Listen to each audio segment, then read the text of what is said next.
Army আজ তারা কই, যারা বলতো বিটিএস হারাম, বিটিএস খ্রিস্টান, বিটিএস নাস্তিক ইত্যাদি।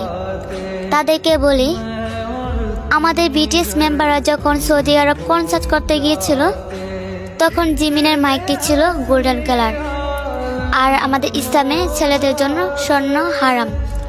তাই জিমিন সেই জিনিসটাকে রুমাল দিয়ে ঢেকে ফেলে, আর আজ সেখানে গোল্ডেন কালার স্টিচ হয়ে নেগেটিভ পোশাক পরে উড়াধুরা নাচ চলতেছে, আমাদের নবীর রাষ্ট্রকে অসম্মান করতেছে। তো এগুলো কি এখন হালাল?